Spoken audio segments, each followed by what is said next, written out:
सवाल कयो आहे मोहम्मद बच्चल नोड़ी। वो तो चए त नंढे ॿार वारी मां रोज़ो रखे सघे थी या न। ॿार 2 महीननि जो। बिस्मिल्लाहिर्रहमानिर्रहीम।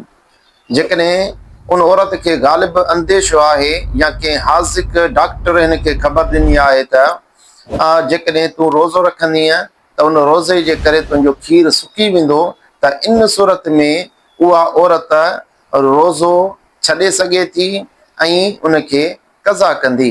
इहो बि शर्त यादि रखो त उनजो ॿारु सिर्फ़ु खीरु पीअंदो हुजे ऐं ॿियो को ताम वग़ैरह न खाईंदो हुजे। पर जेकॾहिं उनजो नंढो ॿारु मानी वग़ैरह खाए थो त इन सूरत में उन औरत जे मथां लाज़िम आहे त रोज़ो रखे। जीअं सुनन नसाई जे अंदरि हदीस मुबारक वा नबी करीम सल्लल्लाहु अलैहि वसल्लम फरमायो इन्नल्लाह अज़्ज़ व जल्ल वदा लिल मुसाफिरिल सौम व शतर सलाते वनिल हुबला वल मुर्दिअ।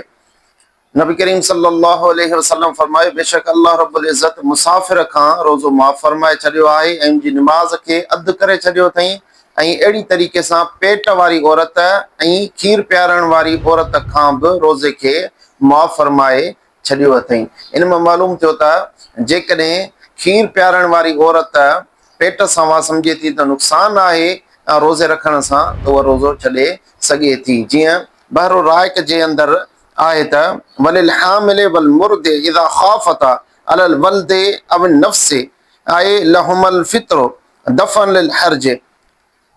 पाण फरमाईंदा त जेकॾहिं पेट वारी औरत या खीर पियारण वारी औरत खे ग़ालिब अंदेशो आहे त मां रोज़ो रखंदसि त उन सां मुंहिंजी जान खे नुक़सान थी सघे थो या उन नंढे ॿार जी जान खे नुक़सान थी सघे थो, त इन जे करे उहा रोज़ो छॾे सघे थी।